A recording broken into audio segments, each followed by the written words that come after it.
The story begins with Kiri Kashima, who looks down at her hometown of Kurouzu from the mountains.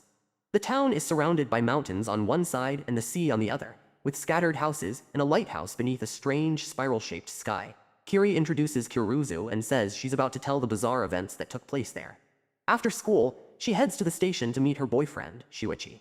As she walks downhill, spiral patterns appear everywhere, in the trees, grass, and even nature itself. She mentions that she studies at Kurouzu High School on the mountain and lives in the town center with her parents and younger brother. Her father is a potter. Running late, Kiri rushes toward the station when a sudden gust of wind creates a small whirlwind in front of her before disappearing. Back in town, she notices Shuichi's father, Mr. Saito, sitting silently in an alley, completely fixated on a snail's spiral shell. He ignores her greeting, leaving Kiri unsettled. At the station, Shuichi arrives by train. While walking home together, Kiri tells him about seeing his father staring at the snail. Shuichi confirms it was him and reveals that his father has been acting strangely for days. Later in the park, Shuichi urges Kiri to leave the town with him. He says Kurouzu is driving him insane, and that every time he returns from the neighboring town where he studies, he feels sick. Kiri doesn't understand, but Shuichi insists something is deeply wrong with the town. As they walk home, Shuichi points out the gloomy sea, the lighthouse, the mountains, and the winding streets. He believes one thing is behind it all: the spiral. The next day, Mr. Saito visits Kiri's father, Yasu, to order a custom ceramic bowl covered in spiral patterns. He excitedly explains that he's collecting anything with spirals, including snail shells, fossils, coils, vines, and old kimonos. According to him, spirals are everywhere in nature and are the most beautiful pattern that exists. Kiri and her younger brother overhear the conversation as Saito becomes increasingly obsessed, insisting that no other pattern compares to a spiral. The following day, Shuichi apologizes for his father's behavior. Kiri says she found him frightening, but doesn't think liking spiral patterns is unusual. Shuichi disagrees. He explains that his father has stopped going to work and spends all day staring at his spiral collection. His room is now packed with spiral objects. Shuichi says once his father starts staring at them, he ignores everything around him, and his eyes begin rotating as if they're following the spiral. Kiri struggles to believe him, but Shuichi describes how his father refused to eat dinner without spiral fish cakes, stirred his soup into a spiral, and even created whirlpools in the bathtub before bathing. Seeing Kiri laugh, Shuichi insists he's serious and invites her to his house so she can witness everything herself. He believes the town itself is responsible. He points to whirlpools forming in flowing water and the spiral patterns created by the wind, convinced these don't exist in the neighboring town. When they arrive at Shuichi's house, they hear shouting inside. Mr. Saito is attacking his wife, Yuki, because she threw away his spiral collection. She argues that he stopped going to work, so she had no choice. Saito suddenly declares he no longer needs to collect spirals because he can create them himself. He removes his glasses and independently rotates each of his eyes, horrifying Kiri. Several days later, Kiri's father finishes Saito's spiral bowl and asks her to deliver it. When she arrives, Saito refuses the bowl, repeating that he no longer needs spiral objects because he can make spirals himself. To prove it, he rolls his tongue into a perfect spiral. Terrified, Kiri drops the bowl and runs away. Moments later, a delivery man arrives with another item Saito had ordered, and Saito happily welcomes him. A few days later, Mr. Saito dies. During his cremation, Shuichi reveals the truth. His family had secretly planned to take him to a doctor because his condition kept getting worse. When they returned home one night, Saito had disappeared. Searching the house, they found a large tub they had never seen before. Inside was Saito's body, twisted into a spiral. Shuichi believes his father intentionally forced himself into that shape, crushing his own body to death. As Sato's ashes rise from the crematorium, people suddenly begin screaming and pointing at the sky. Kiri and Shuichi look up in shock, their expressions turning to horror as they witness something impossible above them. Kiri watches in horror as a giant spiral forms in the sky. The townspeople realize it's being created by the smoke from Mr. Sato's cremation. Instead of drifting away, the black spiral moves toward the dragonfly pond at the center of town, right behind Kiri's house. Suddenly, Shuichi's mother, Yuki, panics. She points at the sky, convinced Mr. Saito is calling to her. Within the smoke, Kiri and Shuichi can clearly make out Sato's face before the spiral disappears over the pond. Overwhelmed, Yuki collapses. Shuichi and Kiri rush her to Kurouzu Hospital, where she develops an intense fear of spirals. She becomes terrified of curly hair, shaves her head, and even cuts the skin off her fingertips after realizing fingerprints are spiral-shaped. Shuichi explains that his mother sees his father's face in every spiral. To avoid triggering her, he wears gloves and a hat while the doctors remove every visible spiral pattern from her surroundings. Although her condition improves slightly, the fear remains. During a checkup, the doctor recommends transferring Yuki to a psychiatric hospital in the neighboring town. While listening, Shuichi notices the spiral-shaped cochlea on an anatomy chart of the human ear. The discovery terrifies him, but he keeps it to himself.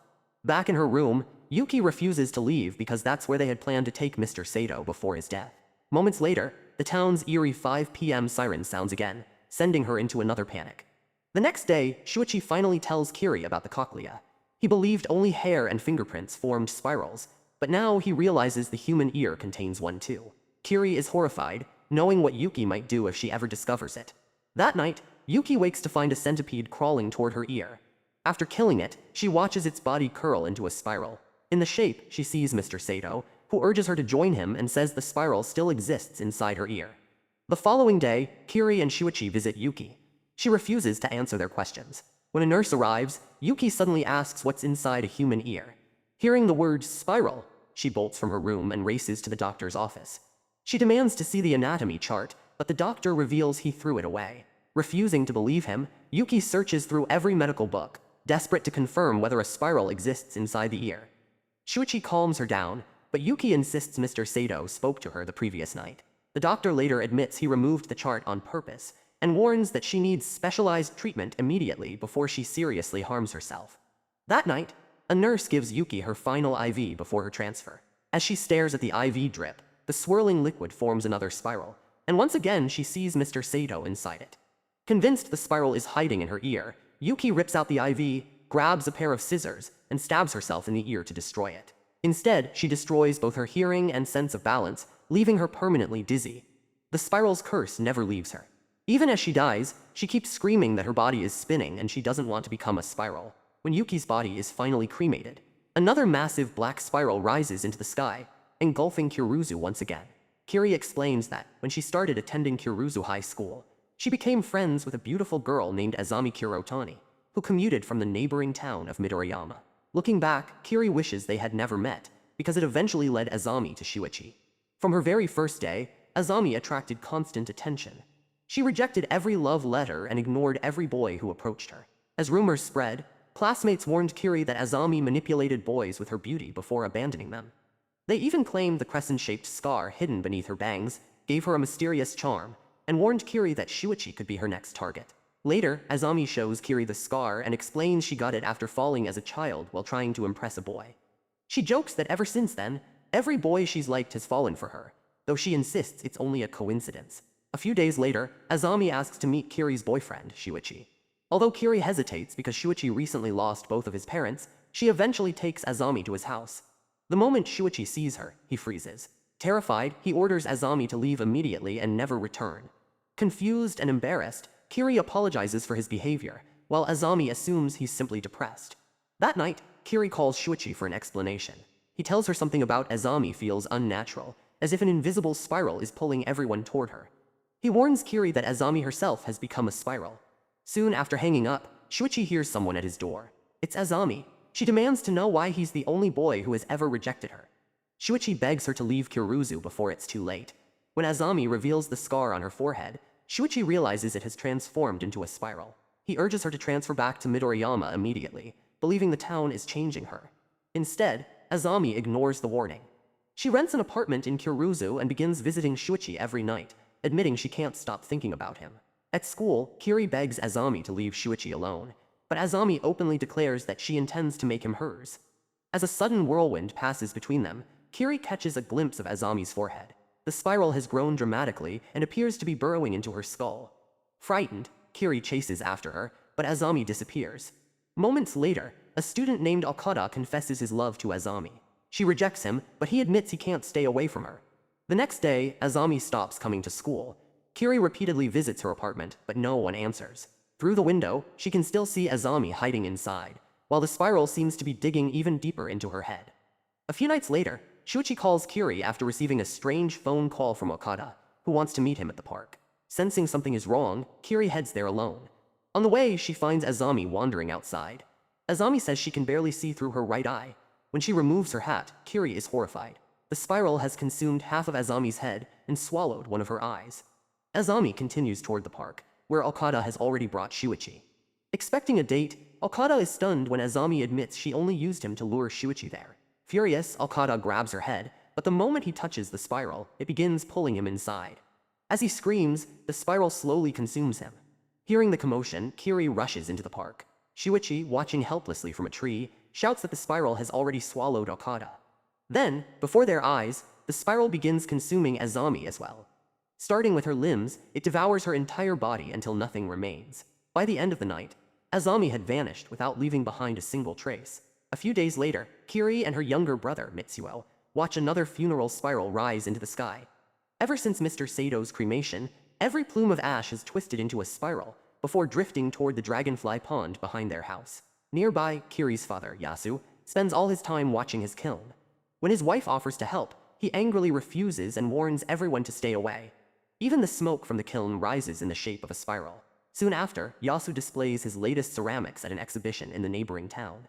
The pieces are unlike anything he's ever made, covered in spiral patterns and warped into strange organic shapes. He insists they entered the kiln as ordinary pots and transformed on their own.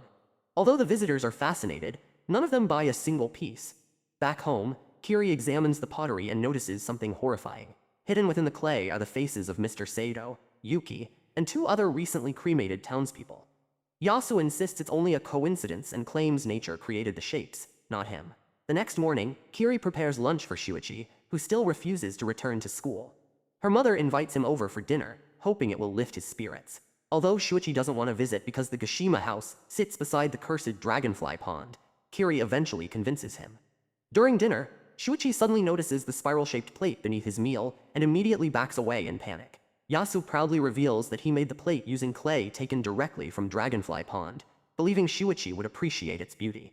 The moment Shuichi hears where the clay came from, he becomes sick and runs out of the house. Kiri later tells her mother she'll never eat from those dishes again, because the pond's soil has been tainted by the dead. Despite everything, Yasu continues digging up more clay from Dragonfly Pond and making pottery. He explains that the strange transformations only happen after the pieces are fired inside the kiln. A few nights later, Kiri notices the kiln is still burning long after midnight. Worried that her exhausted father has fallen asleep, she sneaks into the workshop. Inside the kiln, she witnesses the pots melting and reshaping into twisted human faces. The entire furnace sounds as if people are burning alive. Among the screams, she clearly hears Shuichi's parents calling for help. Before she can react, Yasu catches her and furiously orders her to leave. Back in her room, Kiri still hears the desperate voices echoing from the kiln. Just then, Shuichi calls, saying he felt lonely and wanted to talk. He immediately notices something is wrong and hears faint screams through the phone. Kiri lies and quickly hangs up, unable to tell him the truth. Moments later, Shuichi arrives at the workshop, convinced his parents are calling him from inside the kiln. Yasu tries to stop him, but Shuichi smashes the kiln door open with a rock. The furnace erupts. Countless ghostly voices escape along with grotesque ceramic figures that resemble deformed human bodies. The living pots crawl out of the fire, screaming as they surround Shuichi. The creatures spread through the workshop, setting the entire building ablaze. Yasu and Shuichi barely escape before the cottage is consumed by flames. Kiri and her mother rush outside, but by then the fire is beyond saving. The next morning, the workshop is reduced to ashes. While everyone else mourns the destruction, Yasu remains obsessed with the twisted ceramics, convinced even more masterpieces are buried beneath the rubble. Kiri realizes his madness is only getting worse. Kiri recalls the old row houses scattered throughout Kurouzu. Many are crumbling and barely standing, especially the ones on the edge of town. One day, while walking home from school, she finds her former classmate, Kazunori, being beaten after trying to see the girl he loves, Yoriko. Her father and brother drag her away, refusing to let the two meet because their families have been bitter enemies for years. Kiri helps Kazunori home, where he explains that both families live in the same row house, but on opposite ends. He believes everyone there has become twisted inside, and the cursed row houses have slowly warped their hearts. When they arrive, the two families immediately begin screaming at each other from opposite sides of the building. Their arguments escalate until Kazunori finally snaps, begging them to stop and confessing his love for Yoriko. Hearing his voice, Yoriko rushes outside, but before they can reunite, both families pull them apart once again. Later, Kiri tells Shuichi what happened. Shuichi believes the row houses are cursed by the spiral, just like the rest of the town. He warns that everyone living there is doomed and once again begs Kiri to leave Kurouzu with him. Kiri refuses. Still worried, Kiri visits the row houses a few days later and learns Kazunori and Yoriko have disappeared together. Their families blame each other and organize a search. Meanwhile, the couple hides inside an abandoned row house near the mountains. While resting, they discover what appears to be moving ropes, only to realize they're snakes wrapped tightly around each other. Yoriko assumes they're fighting, but Kazunori says they're embracing instead. Kiri eventually finds them through a broken window. The two promise to run away from Kurouzu together the following day and spend the rest of their lives side by side. Before they can leave, Yoriko's father and brother burst inside. Kazunori is knocked to the ground while Yoriko is dragged away once again. The next day, Kiri and Shuichi wait for the couple at the station, planning to help them escape. Kazunori and Yoriko finally arrive, explaining that both families are chasing them, forcing everyone to flee toward the beach. The chase ends when Yoriko collapses from exhaustion. Her family catches up, and Kazunori realizes there's only one way they can stay together forever. He begins twisting his own body. Yoriko immediately does the same. To everyone's horror, their bodies stretch, bend, and lose all human shape, becoming long and flexible like snakes. Then, they wrap themselves around each other so tightly that no one can pull them apart. Even their families fail to separate them. The two declare they'll never be separated again before slithering away together toward the sea. That was the last time anyone in Kurouzu ever saw Kazunori and Yoriko. Kiri recalls a classmate who died after falling from the school rooftop while performing dangerous stunts just to impress the crowd. Even in his final moments, he seemed satisfied by the attention. Later, her friend Sakino admits she envies people who attract everyone's eyes. Unlike Kiri, she desperately wants to be noticed but doesn't know how. When Kiri tells Shuichi about the accident, he believes it's another symptom of the spiral curse. He explains that spirals naturally draw people's attention, and anyone influenced by them becomes obsessed with being seen. Hearing this, Kiri immediately worries about Sakino. The next morning, Kiri notices her hair has grown unusually long. At school, everyone stares at her. She soon discovers her hair has twisted itself into a giant spiral. Sakino helps braid it, but during class the braid unravels on its own, and the spiral returns. Desperate, Kiri visits a salon and asks the hairstylist to cut it off. The moment the scissors touch her hair, it comes alive, grabs the stylist, and attacks. Horrified, the stylist calls Kiri a monster. From that day on, Kiri's hair continues growing like a living creature. Every attempt to cut it only causes it to wrap around her neck and nearly strangle her. Even her family becomes hypnotized whenever they stare at it. Kiri soon realizes her spiral hair has the power to mesmerize everyone around her. At school, students and even teachers can't stop staring as the hair constantly changes shape to attract more attention. Sakino, consumed by jealousy, envies the attention Kiri receives. Soon, her own hair transforms into a giant spiral as well. Delighted, she believes she's finally getting the recognition she always wanted. The two spiral hairstyles begin competing for everyone's attention. Their hair grows longer, lashes out at each other, and turns the entire school into chaos as students and teachers gather, completely hypnotized. The battle drains both girls' strength. Determined to win, Sakino orders her hair to strangle Kiri. Just as Kiri begins to lose consciousness, Shuichi rushes in with a pair of scissors. He cuts off Sakino's hair, then fights through Kiri's living hair until he's finally able to cut it free as well. When Kiri wakes up, Shuichi explains that the cursed hair was feeding on her life force. Realizing this, Kiri fears what must be happening to Sakino. Meanwhile, Sakino walks through town with an enormous crowd following her, completely mesmerized. She demands even more attention as her hair continues growing without end. Eventually, the hair coils around a utility pole, forming massive spirals. As it grows, it drains every last bit of Sakino's strength. Her body withers into a lifeless husk, but her hair keeps growing, attracting people's attention for hours even after her death. Kiri introduces Mitsuru Yamaguchi, a classmate known as Jack in the Box, because he loved surprising people. After learning he had a crush on her, his constant attempts to impress her quickly became exhausting. One afternoon, Mitsuru startles Kiri and her friend Shiho in a cemetery. During the walk, Shiho explains that the town has stopped cremating its dead because every funeral sends a giant black spiral into the sky. Instead, people are now being buried. Mitsuru ignores Kiri's rejection, insults Shuichi, and promises he'll eventually win her over. From that day on, he keeps following Kiri, surprising her everywhere she goes, even outside her own house. Later, Kiri receives a mysterious gift from him. She tries to return it, telling Mitsuru that his behavior is only making her dislike him more. Heartbroken, Mitsuru suddenly gets an idea. Believing his love will protect him, he steps into the middle of the road in front of an oncoming car. The car slams into him, killing him instantly. His body is so badly crushed that it has to be removed from the wreckage with specialized equipment before being buried. That night, Kiri finally opens the gift. Inside is a jack-in-the-box. When the clown pops out, it suddenly comes to life, blaming Kiri for Mitsuru's death and warning that he'll return for her. Terrified, Kiri calls Shuichi. Together, they sneak into the cemetery that night. Shuichi plans to drive a stake through Mitsuru's chest before he can come back. After finding the grave, they dig up the coffin. As Shuichi pries it open, the lid suddenly shifts, revealing Mitsuru's decaying face staring back at them. Moments later, he bursts out of the coffin like a zombie. His stitched body is rotting, but he immediately begins chasing Kiri and Shuichi. As he repeatedly leaps after them, his decayed body starts falling apart. First his bones break through his legs, then one leg snaps off, followed by the other. Even after collapsing, he keeps crawling toward them. Just when they think he's finally stopped moving, Mitsuru lunges again. Then they notice something horrifying. A metal spring erupts from his body, launching him forward like a jack-in-the-box. Shuichi realizes the impact forced the car's suspension spring into Mitsuru's spine, turning it into a giant spring. Mitsuru continues bouncing after them until one final jump tears the spring completely out of his body. With that, Jack-in-the-Box surprises everyone for the last time. During a long stretch of heavy rain, Kiri and her friend Shiho talk about Kajiyama, a slow and quiet classmate who only comes to school when it rains. When Kajiyama finally arrives, he's soaked from head to toe and once again late for class. His classmates mock him, especially Sumura, who constantly bullies him. After gym class, Sumura humiliates Kajiyama by stripping him in front of everyone. As Kajiyama tries to cover himself, Kiri notices a strange spiral pattern on his back. The following day, the spiral has swollen noticeably. Every time it rains, the bulge grows larger, making Kajiyama look more and more like he's carrying a shell. Then, during another rainy morning, Kajiyama crawls into the classroom instead of walking.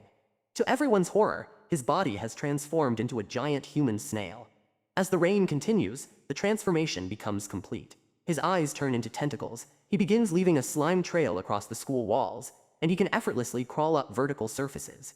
The teachers contact Kageyama's parents, but when they see what he's become, they refuse to believe it's their son and leave him behind.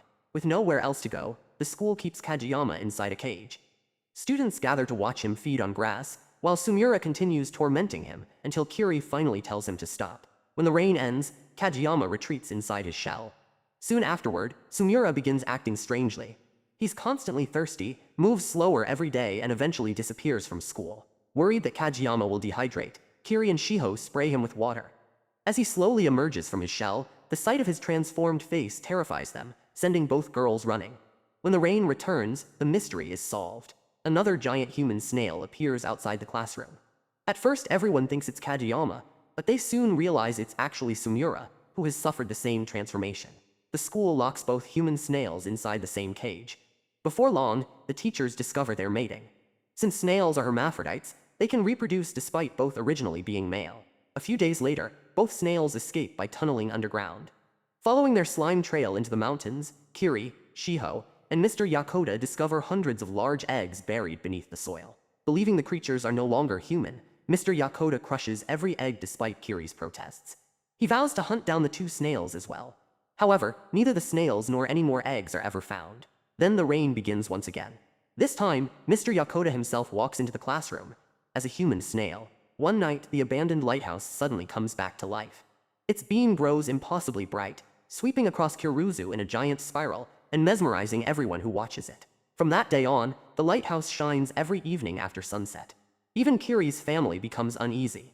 Her mother warns Mitsuo to stay away from it, saying the light makes her feel dizzy. Soon, a research team arrives to inspect the lighthouse. Although it has no power source, the beam continues operating on its own. The team enters the lighthouse, but never comes back out. As the days pass, strange incidents begin happening across town. People wander in endless circles, unable to stop themselves. One victim begs for help, claiming the lighthouse's spiral beam has become permanently burned into his mind. Not long after, a fishing boat crashes near the lighthouse. Survivors reveal that the crew became trapped in endless circles before falling into the sea. At the same time, people realize the missing research team has still never returned. Ignoring Kiri's warnings, Mitsuo and his friends sneak inside the lighthouse to investigate. Kiri follows them into the tower. Inside, she climbs an endless spiral staircase that never seems to end. The walls glow with spiral patterns, lighting her path as the air grows darker and hotter. Eventually, she discovers several charred bodies. Realizing they're adults, Kiri suspects they belong to the missing research team. Hearing cries for help, she climbs higher and finds two terrified boys hiding near more burned corpses. They tell her Mitsuo and another boy continue to the top. When Kiri finally reaches the lighthouse's peak, she finds Mitsuo staring at the massive lamp in horror. The giant Fresnel lens has melted into a spiral shape, and the entire room is warping from the intense heat. Kiri realizes the blazing lens is what burned everyone alive.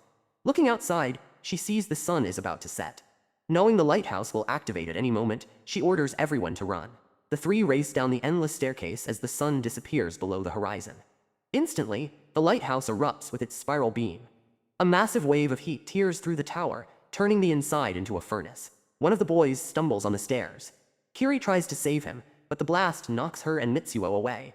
Helplessly, she watches the boy burn alive before the explosion sends them flying. When Kiri regains consciousness, she and Mitsuo are outside the lighthouse, badly burned but alive. The following day, 6 charred bodies are recovered from inside the tower, including the boy who died before Kiri's eyes. Yet even after the tragedy, the lighthouse continues casting its cursed spiral beam across Kurouzu every single night. That summer, Kurouzu is overwhelmed by mosquito attacks. After the lighthouse incident, Kiri spends weeks recovering in the hospital, while Mitsuo is discharged much sooner. Even inside the hospital, the mosquitoes behave strangely. They fly in spiral patterns that make people drowsy before feeding on their blood. When Shiho visits, she points out a massive mosquito swarm spiraling above Dragonfly Pond. Although it's called a mosquito column, Kiri can't help noticing it looks more like another spiral. Soon afterward, Kiri discovers a corpse covered in deep holes. It marks the beginning of a horrifying series of attacks. The next day, more pregnant women are admitted after being attacked by mosquitoes. Among them is Kiri's cousin, Keiko. The maternity ward quickly fills with victims, though the doctors can't explain why only pregnant women are being targeted. While helping Keiko unpack, Kiri notices a strange object wrapped in cloth, but Keiko refuses to explain what it is. The following day, several hospital patients are found dead. Their bodies are covered in holes, completely drained of blood, while mosquitoes swarm around the corpses. Despite the growing panic, Keiko suddenly begins feeling much better. She even tells Kiri she can feel her baby moving.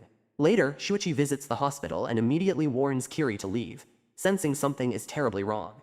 He becomes alarmed by Keiko's presence and kills a mosquito with bug spray, explaining that only female mosquitoes drink blood because they need it to produce eggs. That night, Kiri wakes to the sound of countless mosquitoes buzzing through the hallway. When she investigates, she finds every pregnant woman wandering the hospital with power drills in their hands. Hidden nearby, Kiri watches in horror as they enter patients' rooms, drill holes into their bodies, and drink their blood like giant mosquitoes. One of the women spots Kiri and chases her through the hallway. Before she can escape, more pregnant women surround another patient, hypnotize him with a spiral traced across his face, and drain his blood together. A nurse rushes in after hearing the commotion, only to become their next victim. Kiri barely makes it back to her room, but the women force the door open. To her horror, Keiko is waiting inside with a drill of her own, demanding Kiri's blood. Trapped from both sides, Kiri grabs Shuichi's bug spray and empties it into the room. The women immediately retreat, allowing her to escape. Kiri survives, but no one ever discovers that the pregnant women were responsible for the massacre. By morning, the drills were clean, the blood had vanished, and the evidence was gone. The only explanation Kiri can accept is the most terrifying one. The unborn babies needed fresh human blood, and their mothers were feeding them. As the pregnant women begin giving birth, Kiri waits outside the delivery room while her cousin, Keiko, goes into labor. She's terrified because she knows the mothers had been feeding on human blood to nourish their unborn babies. No matter how hard she tries to warn the hospital staff, the director, Dr. Kawamoto, and even her own family dismiss her story as a delusion. Although the mysterious murders stop after the police investigation begins, Kiri soon discovers the women have simply found another way to feed. One day, she catches Keiko secretly drinking blood in the hospital bathroom. Soon after, Keiko gives birth to a healthy baby boy named Makio. When Kiri visits the nursery, she's shocked by how beautiful the newborn is. As more babies are born, every single one is unusually perfect, attracting admiration from everyone in the hospital. A few days later, Kiri is finally cleared for discharge. While saying goodbye to Keiko, she notices Makio's stomach looks strangely swollen. The other mothers insist everything is normal, but the crying babies produce an unbearable sound that leaves Kiri dizzy. She falls down the stairs and is hospitalized once again. While recovering, Kiri develops a constant ringing in her ears. Around the same time, mushroom dishes become a regular part of every hospital meal. Everyone praises them except Kiri, who refuses to eat them. One day, Kiri hears voices coming from the nursery. Hidden outside, she realizes the babies are talking to each other. They complain that the outside world is cold, and say they want to return to their mother's wombs. One baby explains that Dr. Kawamoto can simply put them back inside. As another baby's stomach swells, mushrooms suddenly begin growing from it. Kiri realizes they aren't ordinary mushrooms at all.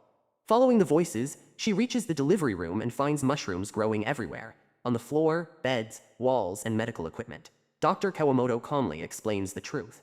The mushrooms are actually transformed placentas. After the deliveries, the discarded placentas continued growing, and he even began feeding them to patients because they seemed to restore strength. He also reveals that the babies refuse to become independent. Their umbilical cords keep regenerating because they want to remain fetuses forever. When Kiri asks about Keiko and Makio, the doctor proudly says the procedure was a success. Kiri rushes into the operating room and is horrified to find Keiko's abdomen stitched back together, with Makio placed inside her womb again. The doctor explains that Keiko must continue supplying blood to nourish the baby. At that moment, Keiko demands more blood. Dr. Kawamoto grabs Kiri and tries to offer her as the next victim.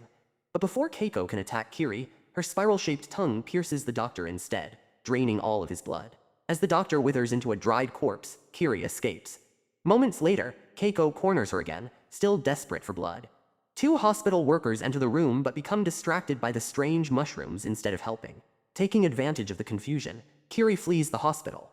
She never returns and never learns what became of Keiko, Makio, or anyone left inside. On a calm day at the beach, Kiri notices Shuichi has fallen into deep despair. She tells him she wouldn't have survived everything without him, but he doesn't respond. Suddenly, a strange sound echoes from the sea. Shuichi panics, realizing it's the wind of an approaching hurricane. He runs through town warning everyone to seal their homes, but the townspeople dismiss him as insane. Later, a weather report announces that Hurricane No. 1 is approaching Kurouzu. Unlike normal storms, it's small enough for the eye of the hurricane to be clearly visible, and an official warning is issued for the town. The next day, the storm arrives. As Kiri heads out to bring Shuichi lunch, the violent winds tear her umbrella away. Looking up, she sees the massive eye of the hurricane directly above her. That night, the storm surrounds the town. Kiri can't sleep because she keeps hearing something calling her name. The following morning, she believes the storm has passed, but when she opens her window, she realizes the hurricane is still hovering directly over her house. The moment it notices her, powerful winds begin pulling her toward it. Weather reports confirm the impossible. The hurricane has remained stationary over Kurouzu for 2 straight days, leaving meteorologists with no explanation. Ignoring the danger, Kiri brings dinner to Shuichi. The moment he sees her, he points to the sky and says the hurricane isn't chasing the town, it's chasing her. He believes the storm is calling her and has become obsessed with her. Realizing she's in danger, Shuichi grabs Kiri's hand and runs. The hurricane immediately follows, tearing down trees and destroying buildings as it hunts them. They weave through collapsing streets, but the storm refuses to let them escape. While trying to flee through the rubble, Kiri becomes trapped beneath debris. A nearby woman rushes over to help free her. Before they can escape, the hurricane suddenly pulls the woman into its eye. Moments later, it spits her back out after realizing she isn't Kiri. She crashes to the ground and dies instantly. Shuichi believes the hurricane mistook the woman for Kiri before discarding her. Devastated, Kiri blames herself for the woman's death. Shuichi insists none of it is her fault. The hurricane simply chose her. The two hide beneath a bridge, but the storm searches for them relentlessly. It eventually spots their reflection in a roadside mirror and attacks again. Forced underground, Kiri and Shuichi climb into a manhole. Even there, they're not safe. The water below begins forming violent spirals as the hurricane controls the currents from above. A massive whirlpool erupts beneath them, launching both of them upward. The hurricane swallows them whole. Sometime later, Kiri and Shuichi are discovered unconscious near Dragonfly Pond. Just like the funeral ashes before it, the hurricane vanishes into the pond and disappears. With the storm gone, the skies finally clear. But the weather report brings another warning. Hurricane number 1 has disappeared, and another hurricane is already approaching from the South China Sea. A devastating hurricane destroys much of Kurouzu, with the area around Dragonfly Pond suffering the worst damage. Drawn in like a magnet, the storm levels the surrounding neighborhood, leaving the Gashima family homeless. Disaster officials relocate them to an old row house. Although the family protests, they're told it's the only shelter available. Rumors claim a monster lives in one of the apartments and comes out only at night, but the officials dismiss it as nothing more than gossip. With no other choice, the Gashimas move in. Their neighbor, Wakabayashi, welcomes them and warns them to avoid the family living next door. According to him, an elderly woman has been hiding her sick son for years, and no one knows what disease he has. That night, terrifying screams echo through the walls. Mitsuo is convinced the monster is real. The next day, Kiri notices a spiral-shaped growth on her father's leg. Before she can process it, she feels someone secretly watching her through a hole in the wall. Later, Kiri sees the mysterious elderly woman hanging laundry. Her face is completely covered, and her hands are filled with sharp spikes hidden beneath her sleeves. When she suddenly collapses, Kiri rushes to help, but the frightened woman quickly retreats inside. That evening, more screams come from the neighboring apartment. Kiri enters and finds the old woman crying beside her dead son. His body is so badly deformed that emergency workers struggle to remove it. Doctors assume both mother and son suffered from a rare skin disease, and the woman is taken to the hospital. The following day, Wakabayashi questions Kiri, desperate to know what the boy looked like. He admits he secretly entered the apartment and found strange holes covering the floor where the boy had lived. Kiri refuses to tell him anything. Soon afterward, Hurricane number 2 approaches Kurouzu. As the storm closes in, the spiral-shaped growths begin appearing on every member of the Gashima family. The bumps rapidly spread across their bodies and grow into painful spikes. Trapped inside by the relentless hurricane, they realize the symptoms match the mysterious disease that affected their neighbors. Days pass, but the storm refuses to leave. The spikes continue growing, tearing through their clothes and causing unbearable pain. Kiri concludes the row house itself is cursed and decides they must escape, even if it means facing the hurricane outside. Before she can leave, Mitsuo notices spikes pushing through one of the walls. The wall suddenly collapses. Wakabayashi emerges from inside. His entire body is covered with massive spikes protruding from his face, arms, and torso. Completely transformed, he casually grabs a rat and devours it before stumbling toward Kiri. As he attacks, Kiri's father tells her to run. She escapes into the raging storm while Wakabayashi chases after her. Just before he reaches her, a huge flying piece of debris, carried by the hurricane, impales him and kills him instantly. Not long afterward, Dragonfly Pond absorbs Hurricane number 2 just as it had before. The Gashima family abandons the cursed row house, and soon after leaving, the mysterious spikes disappear from their bodies. After 6 devastating hurricanes, Kurouzu is completely cut off from the outside world. To investigate, a Toyo TV news crew heads toward the town. Reporter Chai Maruyama learns that all contact with Kurouzu was lost after the storms, and no one knows what has happened there. As their car exits the tunnel leading into town, a sudden whirlwind appears behind them. The vehicle is thrown through the air and crashes. Chai survives with minor injuries, but her teammates are unconscious. With no phone signal, she sets out alone to find help. As she walks deeper into Kurouzu, she notices the air feels unnaturally heavy. The town has been reduced to rubble, with wrecked cars, fallen trees, and collapsed buildings everywhere. A rescue helicopter suddenly appears overhead, but another whirlwind engulfs it and sends it crashing into Dragonfly Pond. Heading toward the crash site, Chai discovers countless dead bodies buried beneath the debris. Then she notices 3 children tied to wooden boards. She frees them, but without saying a word, they walk away. The children stop in front of a damaged house and casually blow into the air. Their breath creates a whirlwind powerful enough to destroy the entire building. When they notice Chai watching, they decide to kill her. The children begin chasing her, launching whirlwinds with every breath. As Chai struggles to escape, one of the whirlwinds suddenly grows out of control, sweeping all 3 children into the air. At that moment, Kiri and her younger brother Mitsuo arrive and rescue her. Chai introduces herself as a TV reporter, while Kiri explains what has happened to Kurouzu. She reveals that even small movements, loud sounds, or heavy breathing can now create whirlwinds. According to the survivors, Dragonfly Pond absorbed all 6 hurricanes, turning it into a permanent whirlpool that continues affecting the entire town. Kiri warns Chai to move carefully because even her own breath can trigger another whirlwind. She then brings Chai to the old row house where the remaining survivors have taken shelter. Although the rest of the town lies in ruins, the ancient row houses remain completely untouched. Kiri has no idea why they've survived every hurricane. Inside, the building is packed with people who lost their homes. Chai asks for volunteers to help rescue her injured teammates, but no one moves. The survivors tell her every rescue team, volunteer, and reporter who entered Kurouzu became trapped there. No one has ever escaped. They believe the town itself is pulling everyone into the spiral's curse.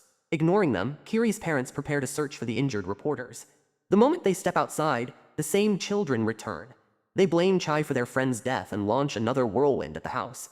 The attack fails. No matter how many whirlwinds or flying debris strike the old row house, the building remains completely unharmed. Frustrated, the survivors fight back. Together, they create a massive whirlwind that sends the children flying away. Watching everything unfold, Shuichi quietly tells Kiri the entire town has gone insane. He believes Kurouzu is slowly transforming into a giant spiral. And in the end, the town itself will become one.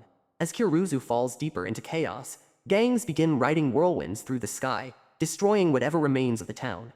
One gang attacks an elementary school, combining their whirlwinds to tear the building apart for fun.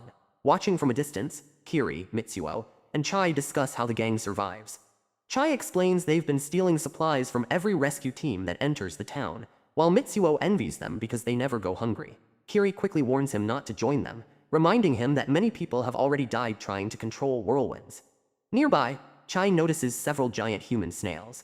Kiri explains they were once ordinary people who transformed into snails. She thought the curse had ended, but now it's spreading again.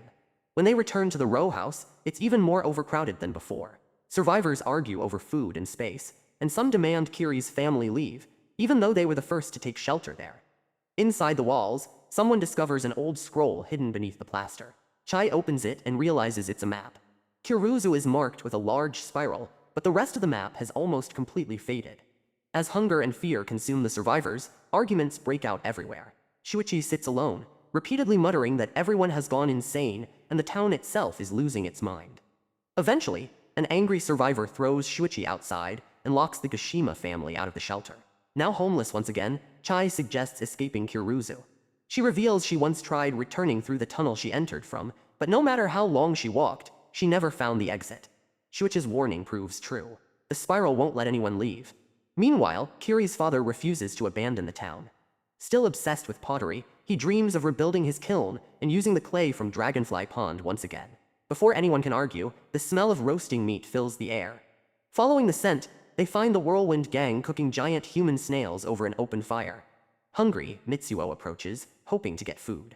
But when the shell is broken open, everyone realizes they're eating transformed humans. The gang leader casually says they aren't human anymore and invites Kiri and her family to join them, promising food every night and even offering to teach them how to fly using whirlwinds. Kiri refuses. When her father orders the gang to leave, the leader traps him inside a whirlwind and hurls him into the air. As Kiri and Chai try to escape, another whirlwind catches them as well, carrying them toward Dragonfly Pond. Just before they're pulled into the endless whirlpool, Shuichi appears, grabs Kiri's hand, and clings to a nearby utility pole. The gang tries to turn back, but Dragonfly Pond's pull becomes too powerful. One by one, the gang members are dragged into the whirlpool and disappear. Safe at last, Kiri realizes Shuichi saved both of their lives. Even then, Shuichi can only repeat the same words over and over. The town has gone insane. Rescue teams continue entering Kurouzu, only to discover they're trapped like everyone else. As more whirlwinds appear, the town becomes even more dangerous. One volunteer, Tanizaki, saves Kiri, Shuichi, and Chai from a passing whirlwind. He explains that no matter which direction he travels, he always ends up back in Kurouzu. Another survivor, Takemoto, says he came looking for his relatives but never managed to escape. Chai shares that when she tried leaving through the tunnel, it seemed to twist into an endless spiral that disappeared into darkness, forcing her to turn back. Tanizaki also reveals they tried escaping by sea. After building a boat, they watched a massive whirlpool swallow another group's vessel, proving the ocean offered no escape either. The group reunites with Kiri's injured mother and Mitsuo beneath the ruins where they're hiding. Kiri's mother fears her husband was swallowed by Dragonfly Pond, but Kiri refuses to believe he's dead. While searching for another row house, one of the survivors notices a spiral forming on his back. Shuichi immediately realizes what's happening. He explains that moving too slowly allows the spiral curse to take hold, transforming people into human snails. Panic spreads through the group as more survivors discover spirals growing on their backs. Eventually, they reach another row house, but it's already full. Desperate survivors force the door open, only to discover the people inside have become tangled together into a massive knot of human bodies after being crushed by overcrowding. Others have started covering the outside of the house with wooden planks, slowly expanding the building to create more living space. Tanizaki believes they may have to do the same if they want to survive. Before anyone can decide, another whirlwind attacks, carrying several survivors away. Just then, everyone spots a fleet of rescue ships approaching from the sea. For the first time in days, hope returns. But moments later, a gigantic whirlpool forms offshore and drags every rescue ship beneath the water. That night, the survivors run out of food. Someone discovers roasted human snail meat left behind by the Whirlwind gang. With no other choice, Tanizaki's group eats it to survive, convincing themselves the snails are no longer human. Even Shuichi quietly joins them. The following morning, Kiri, Shuichi, and Chai leave the group and return to the ruins where Kiri's mother and Mitsuo were hiding. Instead, they find only Mitsuo trapped beneath the rubble. He tells Kiri that another whirlwind carried their mother away. As Kiri pulls him free, his torn shirt reveals a spiral spreading across his back. Mitsuo has begun transforming into a human snail. At that moment, Kiri realizes they can no longer survive in Kurouzu. They have to find a way out. Kiri decides they must get Mitsuo out of Kurouzu before he completely transforms into a human snail. She believes that if they can escape, he'll recover, and then they can return for their parents. Chai suggests crossing the mountains, since every road and the sea lead back to the town.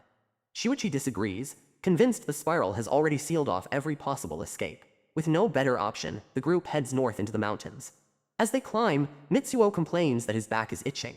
From the mountaintop, they see Kurouzu in ruins. Nothing remains except the old row houses, all strangely facing Dragonfly Pond. They also spot Tanizaki, now using whirlwinds to expand a row house.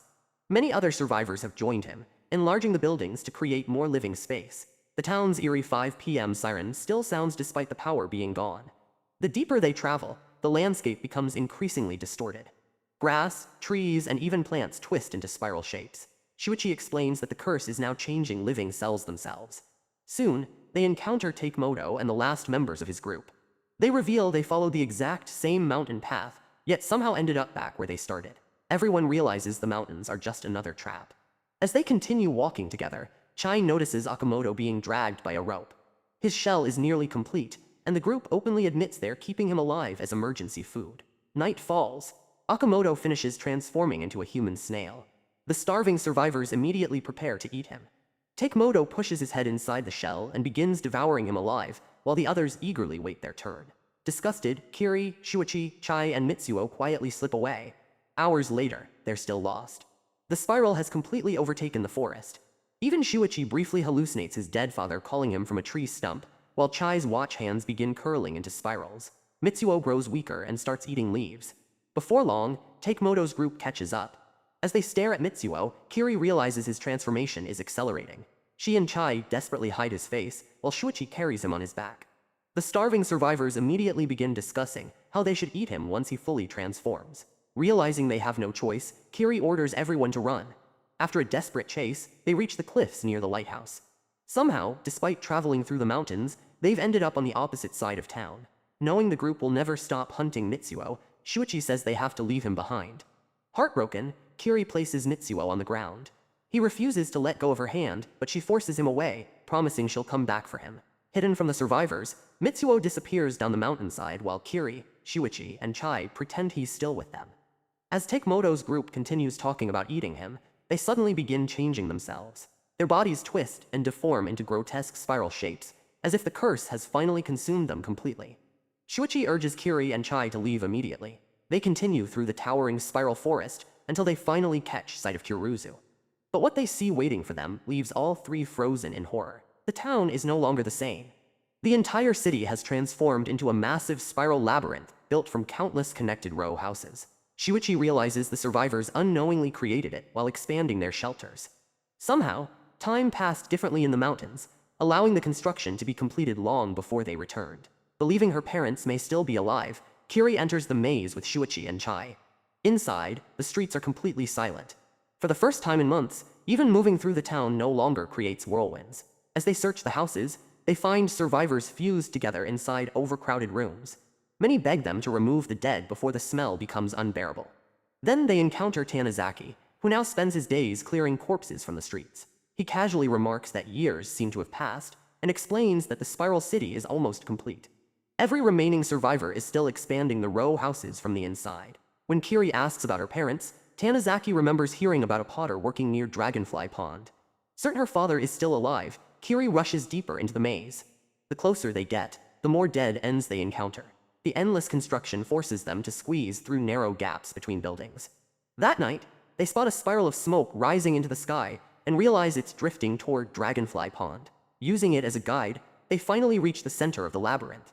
Just as they crawl through one last opening, the gap seals shut behind them, trapping Chai inside the wall. Moments later, voices echo throughout the city, announcing that the construction is complete. Then the entire labyrinth shifts. A deafening rumble shakes the ground as every survivor inside the row houses is pulled toward the center of the spiral. When the movement stops, the houses fall completely silent. Shuichi realizes everyone has disappeared. The two enter the empty row houses and follow the tunnels hidden inside them until they finally reach Dragonfly Pond.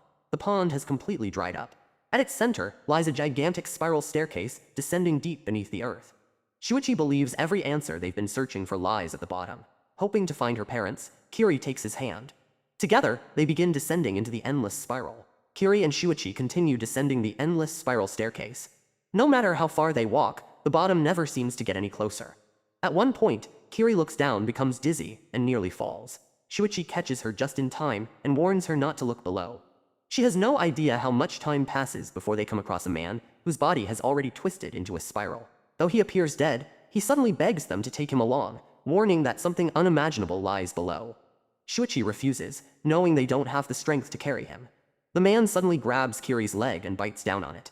As Shuichi pulls him away, the spiral man wraps himself around Shuichi and drags both of them into the darkness. Kiri chases after them. Completely exhausted, she eventually notices a mysterious light at the bottom of the staircase. Drawn toward it, she finally reaches the end. Below her lies a vast underground world filled with towering spiral structures stretching endlessly into the darkness. As she climbs down, a powerful gust throws her from the structure. Instead of crashing to her death, the wind gently carries her to the ground. When she opens her eyes, she finds herself standing in an ancient spiral city. The entire city glows with an eerie light. Strange spiral-shaped buildings surround her, radiating an overwhelming energy. The ground itself is covered with the spiral-shaped bodies of Kurouzu's people, all silently staring toward the city's center. Searching desperately for Shuichi, Kiri walks deeper into the city. The farther she goes, the more the people resemble stone statues, their bodies slowly becoming part of the buildings themselves. Then she finds her parents. They've already turned to stone, locked together forever. As Kiri breaks down in tears, Shuichi calls out to her. He's alive, but unable to move. Shuichi tells Kiri the city itself is alive. He can feel it staring into him, cursing him. He believes the spiral consumes everything and has repeated this cycle for centuries. Whoever created it is long gone, yet the city continues rebuilding itself, waiting for the curse to awaken again. Kiri asks what they should do. Shuichi quietly admits he has no strength left. He tells her to leave him behind if she can. Instead, Kiri refuses. She takes Shuichi's hand and promises they'll stay together. As they embrace, their bodies slowly twist into spirals, joining the countless victims before them. With their transformation complete, no one remains alive in Kurouzu. The curse is finally fulfilled. Deep beneath the town, the ancient spiral city begins moving once again as its towering structures slowly rise toward Dragonfly Pond. At that moment, something impossible happens. Outside the town, time begins flowing rapidly, while at the center of Kurouzu, time comes to a complete stop. The moment the curse began becomes the moment it ends. Kiri's final thought is that she'll remain forever in Shuichi's arms, frozen in time until the day Kurouzu is rebuilt. The spiral awakens once more, and the curse begins all over again.